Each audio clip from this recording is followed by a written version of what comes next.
Bismillahirrahmanirrahim. Assalamualaikum warahmatullahi wabarakatuh. Ila hadratin Nabi Mustafa Muhammad sallallahu alaihi wasallam wa ila kafatil anbiya wal mursalin wal awliya wal ulama wa syuhada wa salihin. Bismillahirrahmanirrahim. Alhamdulillahi rabbil alamin. Ar-Rahmanir Rahim. Maliki yaumiddin. Iyyaka na'budu wa iyyaka nasta'in. اهدنا الصراط المستقيم صراط الذين أنعمت عليهم غير المغضوب عليهم ولا الضالين. الحمد لله رب العالمين والصلاة والسلام على رسولنا محمد وعلى آله وصحبه أجمعين. رب اشرح لي صدري ويسر لي أمري واحلل عقدة من لساني يفقهوا قولي. سبحانك لا علم لنا إلا ما علمتنا إنك أنت العليم الحكيم. على الله توكلنا ربنا افتح بيننا وبين قومنا بالحق وأنت خير الفاتحين. قال المؤلف رحمه الله تعالى ونفعنا بعلومه في الدارين. Bab yang ketiga daripada dosa-dosa besar, siksaan orang yang meminum arak dan tuak. Bab yang ketiga yang kita nak belajar malam ni, iaitu siksaan orang yang meminum arak dan tuak. Tuak artinya tuak yang memabukkan, bukan tuak di waktu di jalan boleh rosak tu. Tuak tu halal, tak ada apa. Tuak kelapa, tuak neva. Maksud tuak di sini tuak masam yang memabukkan. Tuak masam yang memabukkan. Sebab tuak ni dia boleh proses buat arak juga. Orang nak buat juga, peringkat pertamanya tuak dia dulu. Kemudian dia akan buih tu masam. Selepas masa tu dia jadi cuka pula. Jadi masa dia masam beberapa minggu itu tuak haram tu. Sebab kalau minum keadaan dia masam tu memabukkan dan menghilang akal. Jadi baiklah, Islam satu agama yang sangat sederhana dan agama yang menjaga penganutnya. Salah satu, Islam menjaga akal. Karena akal tempat kita mikir. Kalau itulah Islam mengharamkan tiap-tiap minuman dan perkara yang memabukkan. Tujuan Islam mengharamkan minum arak ialah nak menjaga akal. Lalu itulah dalam bab malam ini dia nak sebut di sini siksa orang yang minum arak dan tuak. Arak ni ada arak yang haram kita minum dan ada arak yang tidak haram kita minum. Dia ada dua. Ada arak yang haram kita minum dan arak yang tidak haram kita minum. Arak yang tidak haram kita minum ialah arak dalam syurga. Arak dalam syurga itu tidak haram. Adapun arak di atas dunia haram. Arak dalam dunia ni haram. Apa kata tidak haram? Dalam syurga. Dalam syurga tak apa dah sana. Atas dunia kita kena berpantang, kena sabar daripada terlibat dengan minum arak. Mengenai perbuatan meminum arak dan tuak ada beberapa sabdaan Nabi sallallahu alaihi wasallam. Antaranya Nabi sallallahu alaihi wasallam bersabda, la'anallahu al-khamra wa syaribaha wa mushtariyaha wa ba'i'aha wa asiraha wa hamilaha. Haddatsana Musa bin Zakaria qala haddatsana Uqbah bin Mukram qala haddatsana Abdullah bin Isa qala haddatsana Yunus an Hasan an Utsman bin Abil As. Hadis ni hadis marfu'. Maksudnya Allah Ta'ala melaknati arak dan tuak, yakni tuak masam, tuak yang memabukkan. Arak tu pun Allah Ta'ala laknat dah. Arak sendiri tu pun Allah Ta'ala murka dah. Itu pertama, Allah Ta'ala laknat terhadap Allah. Yang kedua, Allah Ta'ala laknat dan orang yang meminumnya. Sepatut terjemahnya ada dan, kerana terjemah daripada huruf waw, wasyaribaha, dan peminumnya peminum Allah. Tapi situ dia tak puh perkataan dia pakai mudah selalu dah. Dan peminum Allah dilaknat juga, wasyaribaha, dan peminum Allah Ta'ala laknat juga. Dan orang yang membelinya itu wa mushtariyaha, dan pembelinya, pembeli Allah pun dilaknat juga. Dia tak minum hanya setakat beli je, dia beli ke orang, ini pun dilaknat oleh Allah juga. Dan orang yang menjualnya, wa bai'aha, dan penjual, dan penjual Allah pun dilaknat juga. Dia setakat jual, dia tak minum pun, tak pernah minum, hanya jual. Kerana ada permintaan, tak letaklah di kedai. Sedangkan yang orang Islam itu dilaknat oleh Allah. Atau kita jual, kita Islam, maka gaji di kedai-kedai ia ada jual. Bila orang kafir mari nak beli atau Islam mari beli, kita ambillah bagian tersebut, jual kepada pembeli. Maksud dari dia juga wa bai'ah, dan penjualnya, orang yang menjualnya Allah Ta'ala laknat juga. Allah Ta'ala murka penjual Allah. Dan Allah tu Allah Ta'ala murka dah. Siapa-siapa yang terlibat dengan agenda Allah Ta'ala murka dah. Peminum, pembeli, penjual. Dan lagi ada lagi orang yang memerahnya, orang yang buat kerja di kilang, proses bubuk motor, tabak stiker, peluh ke, tapih ke, kemudi mesin ke, sama ada orang yang memerah, orang yang memerah Allah, wa asiraha, dan pemerah Allah. Buah gitu dah ni tak guna mesin dah ke dah. Ini orang yang kerja di kilang proses Allah Ta'ala laknat juga. Kerana berpunca daripada dia lah. Orang minum orang mabuk orang jual. Dan akhirnya wahamilaha, dan orang yang membawanya tukai bawa tukai idahnya. Tak minum pun hanya sekadar idah je. Dan mudah kita bawa kitab depan, ini pun Allah Ta'ala laknat juga. Bukan bila ada hadis lain gambar lagi lah, gulungan-gulungan yang Allah Ta'ala laknat kerana terlibat dengan Allah. Berarti Allah di satu isu yang sangat tegak dalam Islam kita. Allah Ta'ala mengharamkan Allah Ta'ala kata dalam surah Ma'idah ayat 90-91. Dan lagi sabda Nabi sallallahu alaihi wasallam, inna syaribal khamri yajibu yawmal qiyamah musawwidan wajhu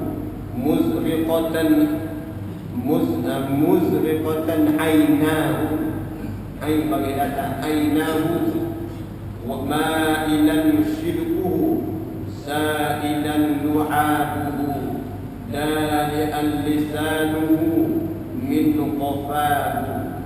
Maksudnya didatangkan pada hari kiamat, yakni dibawa datang pada hari kiamat pula orang yang meminum peminum di akhirat kelak. Dan begitu dua masa dalam keadaan hitam muka dia.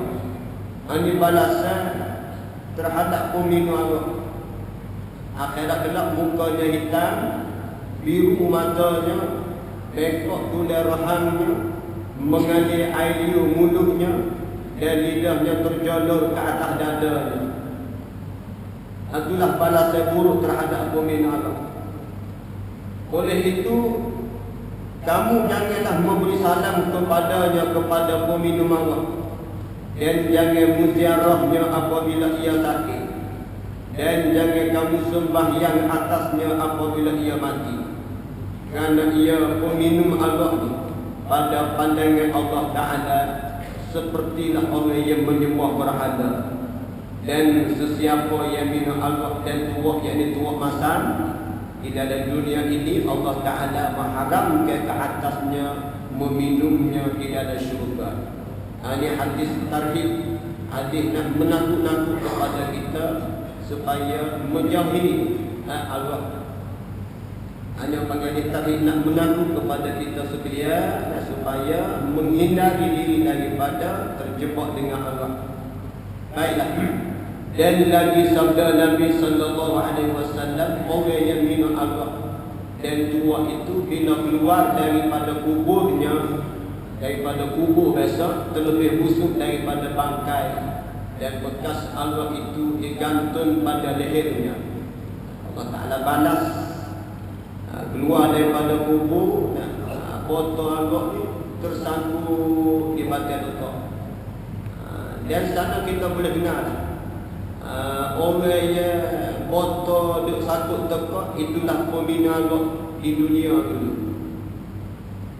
Dan mangkuk tempat minum itu pada tangannya, tangan pun duk pegang mangkuk lagi, dan dipenuhkan antara kulitnya dan dagingnya itu beberapa bulan dan kada. Ini satu penghinaan terhadap pembina arak dan seksa terhadap peminum arak, dan dipakaikan kepadanya 2 kasut daripada api neraka, maka mendidihlah otak kepalanya daripada keduanya, yakni besar daripada kasut yang diperbuat daripada api neraka, dan kuburnya itu menjadi satu lubang daripada lubang api neraka, dan ia berserta dengan Fir'aun dan Haman.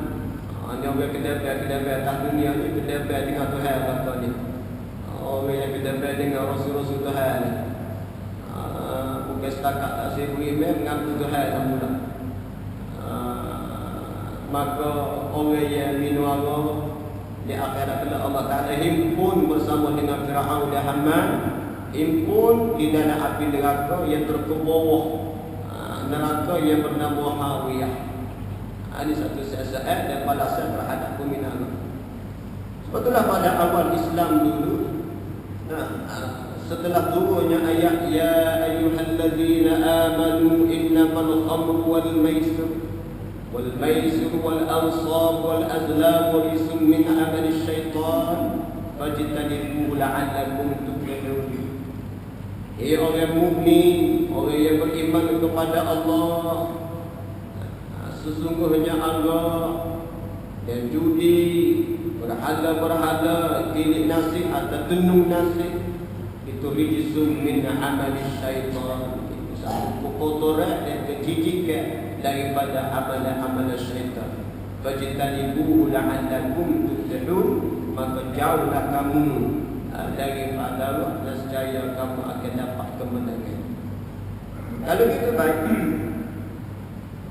jadi kesalahan minum arak ni, jadi dari segi hukumnya arak ni haram minum arak, itu jelas. Kemudian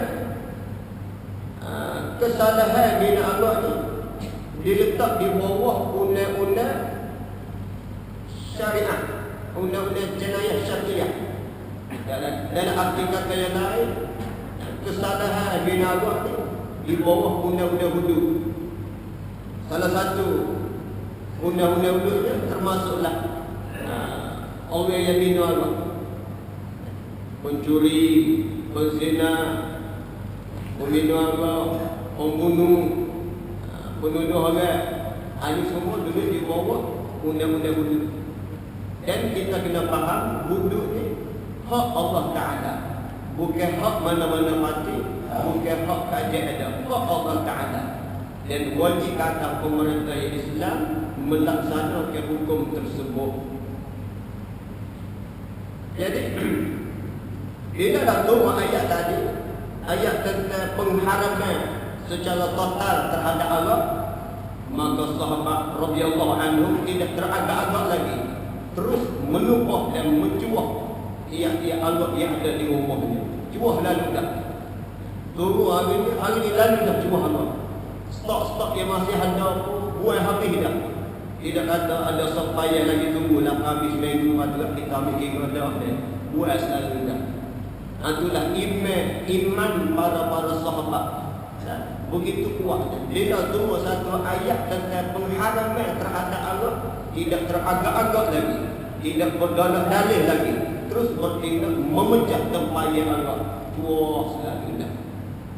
Adapun iman umat sekarang, Allah kiranya ayat hududnya turun 1400 lebih dah, tapi masih berdalih dalih lagi tentang melaksanakan hukum tersebut. Hak yang setuju dengan tolak sama ramai. Begitulah. Ini iman kita di hari ini. Sebablah Islam meletak satu undang-undang di atas pemilu Allah, mestilah kena rotan sebanyak 40 kali atau 80 kali rotan. Itu khilaf pula. Ada mengatakan 40 kali rotan atau 80 kali rotan. Hukuman tersebut dikena ke atas orang Islam sahaja yang minum Allah. Adapun orang bukan Islam tidak dikena ke hukuman tersebut, tetapi orang bukan Islam akan dikena ke hukuman di akhirat Allah, balasan yang lebih teruk daripada balasan di dunia lagi. Sungguh pun atas dunia dia terlepas daripada undang-undang jenayah syariah Islam kita, tetapi dia tidak lepas balasan Allah di akhirat Allah. Sungguh pun Islam haram ke atas orang Islam, tetapi kesan keburukan binaga ni terhadap siapa-siapa yang minum sahaja. Orang Islam yang minum ada kesan buruk, mabuk, hilang akal. Begitu juga orang bukan Islam, bila dia minum kesan buruknya mabuk dan hilang akal. Banyaklah berpunca keburukan kesan daripada meminum minuman yang memabukkan seperti Allah. Itu kita kena faham lah. Sebab itulah kita sebagai orang Islam mesti setuju dan sokong pelaksanaan hukum-hukum Allah. Ketepikan dulu perbezaan politik. Kita sebagai orang Islam kita bersetuju dan sama-sama menyokong, berusaha untuk pelaksanaan hukum tersebut. Sudah pastilah hukum tersebut sangat baik dan adil kepada bukan setakat orang Islam saja, bukan seluruh manusia. Sebab semua manusia baik. Pelbagai tahu sama ada yang Islam atau bukan Islam kan? Tak sama ada orang Islam atau bukan Islam, sama ada Melayu atau bukan Melayu, sudah pastilah tidak suka hartanya dicuri. Sudah pastilah tidak suka keluarganya diragu. Sudah pastilah tidak suka keluarganya mabuk, difitnah dan sebagainya. Maka hukum hudud ialah satu hukum nak mencegah dan nak mendidik masyarakat, khususnya umat Islam, supaya meninggal perkara-perkara tersebut. Tapi oleh kerana ramainya manusia tak faham, atau kita beri gambaran negatif, gambaran yang tidak tepat terhadap hukum tersebut, menyebabkan ramai yang menentang, ramai yang mempersoal, ramai yang mempertikam, ramai yang tak puas hati. Dan betul Nabi kata an-nasu a'da'u lima jahilah. Manusia dia bermusuh dengan barang yang dia tak tahu. Oleh kerana ramai manusia tidak kenal tentang hudud, maka ramailah manusia yang menolak, yang mempertikaikan. Sebaliknya kalau kita betul-betul memahami tentang undang-undang Allah, nescaya kita akan terima selalunya. Karena banyak kebaikan yang ada dalam hukuman tersebut. Karena sifatnya mencegah daripada mencuri, zina, mabuk dan fitnah. Itu kehebatan untuk Allah Ta'ala. Kalau kita belajar, kita akan jumpa. Tapi ada kata salah kata kita dek ngaji selama penida. Kita dek ngaji malam-malam dengan ustaz ni. Biasa kita dek ngaji tak? Ada mengaji bab apa? Bab air, bab najis, bab wudu, bab mandi wajib, bab semaya, bab puasa, bab haji. Habis putih kita. Mari ustaz lain pula mengaji bab semaya pula, bab wudu pula. Jadi puluh-puluh tahun dah mengaji hati. Jadi bab wudu tak pernah mengaji, tak pernah sentuh. Sedangkan kalau kita ada bab wudu kan. Siapa dia katakan kita pernah mengaji bab wudu? Siapa yang pernah khatam kitab bab wudu dalam kita majlis ramai? Boleh katakan tak ada. Kalau kita ada mengaji kita kecil juga. Bab haji, turun balik. Naik pula. Duk berhatulah juga. Akhirnya bila bagi bab wudu, kasar lah, kejam lah, macam-macam serentak. Sebab kita tak faham. Ada manusia bila tak faham, dia lawan selalu dah. Tak apa tak lagi bukan Islam sama telah. Apa tak lagi orang bukan Islam sama telah dah. Dia lawan, dia tentang hukum Islam. Jangan dia bukan Islam. Islam dia lawan ni masih ada lagi. Islam dah duduk lawan ni masih ramai lagi. Apa sahab bukan Islam. Hak ini hati gelap gelemak. Hak bu terbakar lagi-lagi nak lawan. Kita hak buat boleh-boleh ni duduk lawan lagi. Orang kafir dengan ibarat bu terbakar. Gelap gelemak kita tak gapo kita Islam ni. Hati baik. Jadi ayatnya kesalahan minum agak di bawah undang-undang wuduk juga. Iaitulah rotan 40 atau 80. Itu ijtihad lepas tu pun tak. Dan riwayat daripada Siti Aisyah radhiyallahu anha bahawa Rasulullah sallallahu alaihi wasallam bersabda, maksudnya sesiapa yang memberi minum atau memberi makan kepada orang yang minum agak dan tuak, jadi tuak masa suatu suat daripada makannya, nescaya dikeras Allah Ta'ala atas tubuhnya beberapa ular dan kala. Kita bersyubhat dengan orang minum agak ni satu kesalahan dahsyat untuk menggigitnya pada hari kiamat. Dan sesiapa yang menyampaikan hajatnya, maka sesungguhnya orang itu menuduh atau meruntuhkan agama Islam. Siapa-siapa bantu peminum agama, berarti dia bantu untuk nak meruntuhkan agama Islam. Sebab punca daripada agama ni banyaklah umul khaba'is. Agama ni umul khaba'is, punca segala jenayah-jenayah, punca segala kesalahan-kesalahan. Berpunca daripada Allah tak. Kalau dia kira asal mari daripada berpunca daripada tak semaya. Bila tak semaya, maka diraka kepada ibu bapa. Bila diraka kepada ibu bapa, terjebak dengan minuman yang keras. Kemudian bila terjebak dengan minuman keras, terlibat dengan zina. Bila terlibat dengan zina, lain ada wanita, tahu atau bunuh atau riti. Tengok 2 hari lepas kan, di dusun muda sebelah Petronas je, jumpa bayi kan mati. Ini berpunca daripada saat ni dah banyak kalau lah. Kalau nak kira punca banyak kalau lah. Sebab itulah kita sebagai ibu bapa, kewajipan ke atas kita mendidik berat semaya, mendidik agama, mengenal Allah. Tanggungjawab kita belakang ni. Sebab itulah kata Hasan Al-Banna rahimahullah, dia kata balah mana, tegakkan Islam dalam diri kamu, nescaya Islam akan tertegak pada bumi kamu. Dia kata tegakkan Islam dalam diri kamu, nescaya Islam akan tertegak pada bumi kamu. Kata-kata dia ni dalam, kata-kata dia ni banyak pengertian. Jadi bila kita kaji dan kita fikir apa dia kata, tegakkan Islam dalam diri kita, nescaya Islam tertegak di bumi kita. Ialah kita amalkan Islam cara hidup.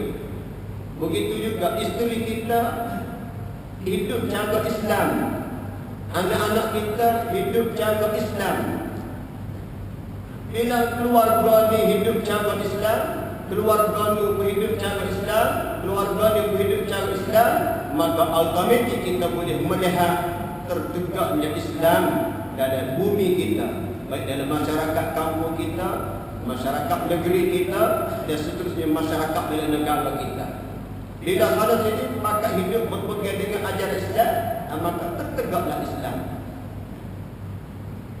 Anak keluarga kita tutup aurat, anak keluarga demo tutup aurat, anak keluarga kita semaya, anak demo semaya, ngaji agama, memahami agama, maka hiduplah kita dalam masyarakat Islam. Sebablah kita nak tegak Islam, nak tegak Islam di bahu-bahu orang Islam. Jangan harap kita nak minta tolong orang kafir untuk nak menegakkan Islam kita. Jangan harap. Kita nak tegak Islam terletak di bahu-bahu orang Islam. Jangan harap bantuan orang kafir untuk nak menegakkan Islam. Orang kafir sama sekali dia tak akan bantu untuk menegak hukum-hukum Allah. Walaupun orang kafir berlainan hati, tetapi dia bersatu untuk menentang hukum-hukum Allah. Dan perkara ini jelas Allah Ta'ala sebut dalam Al-Quran, walaupun kamu tengok dia berpecah belah, tetapi dia bersatu hati untuk nak menentang hukum Allah. Dia bersatu hati untuk menolak hukum Allah. Ini orang kafir. Orang bukan Islam atau orang kafir, walaupun berlainan politik, sebenarnya dia bersatu untuk menentang hukum-hukum Allah. Tengoklah apa yang berlaku dalam negara kita, khususnya isu hudu. Hanya orang bukan Islam. Subhanallah, kita harap yang betul apa yang berlaku. Itu baik.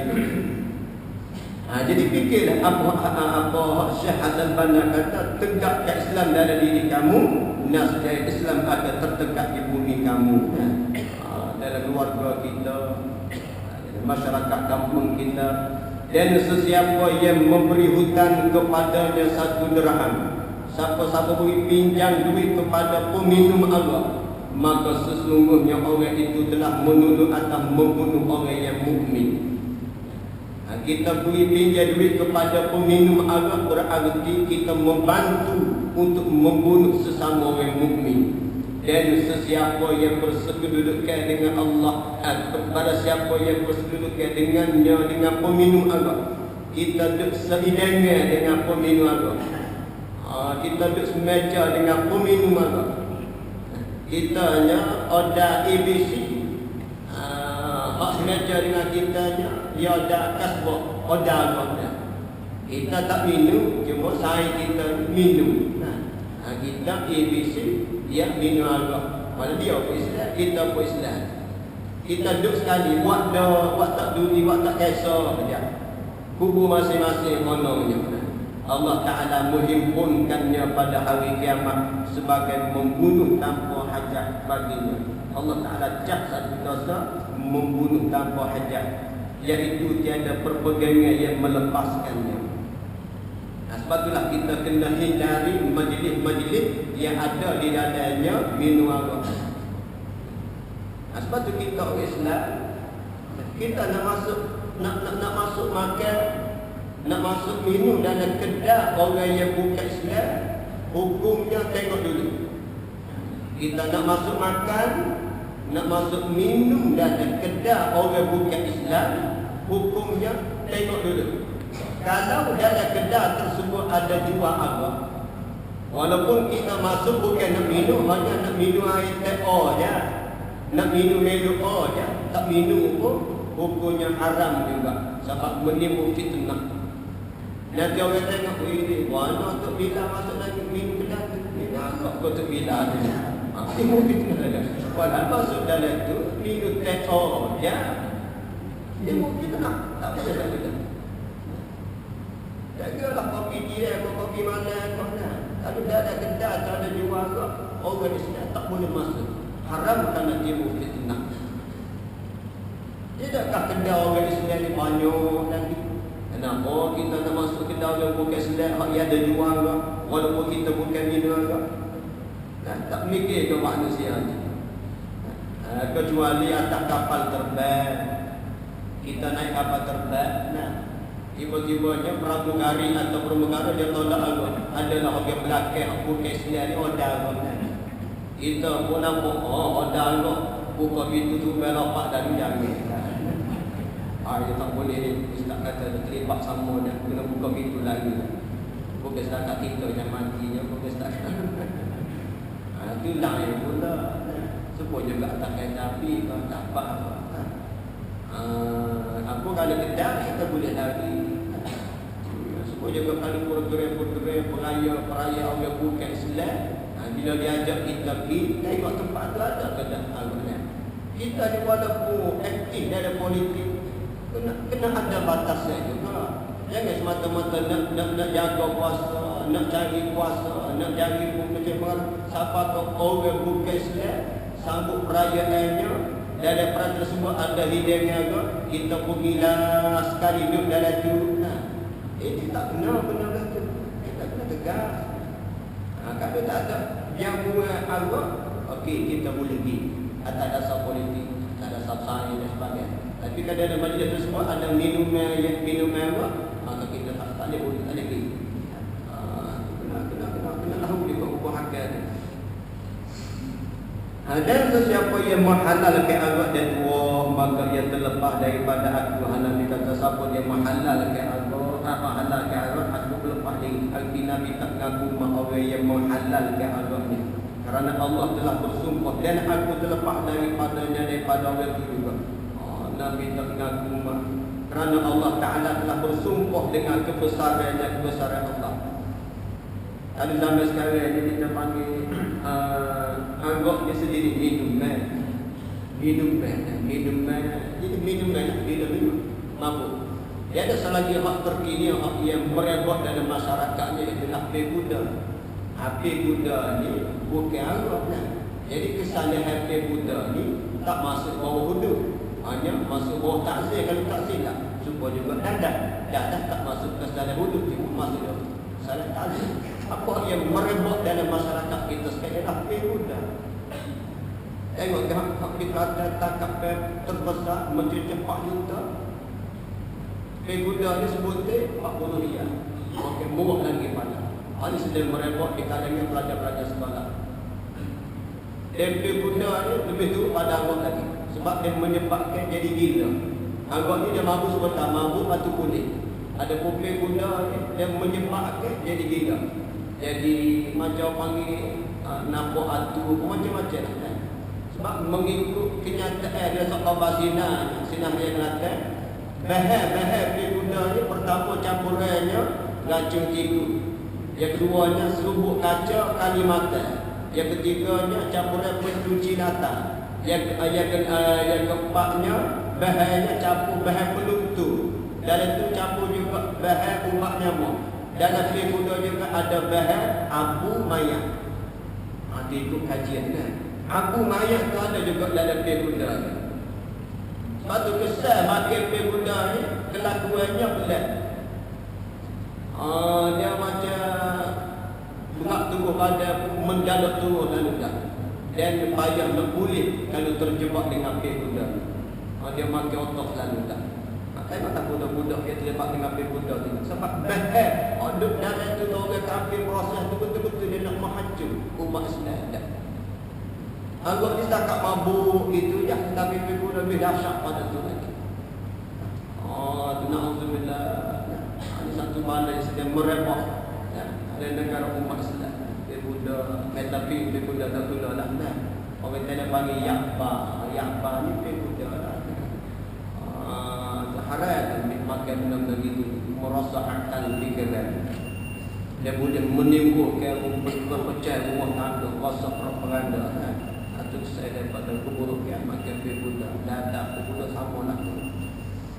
Baik, kesimpulannya dalam agama kita agak hukumnya haram dan peminumnya mestilah disebab sebanyak 40 adalah 40 masuk di bawah atau tak kesalahan jalan yang syar'iyah atau hudud. InsyaAllah akan ada kita sambung pula. Dan sesiapa yang meninggalkan meminumnya kerana dia takut kepada Allahu A'lam. Bismillahirrahmanirrahim. Allahumma anfa'na bima 'allamtana wa 'allimna ma yanfa'una warzuqna ilma yanfa'una. Allahumma barik lana fi Rajab wa Sya'ban wa baligna Ramadan. Allahumma بارك لنا في رجب وشعبان وبلغنا رمضان اللهم فقهنا في الدين اللهم فقهنا في الدين وعلمنا الحكمة والتأويل والحمد لله رب العالمين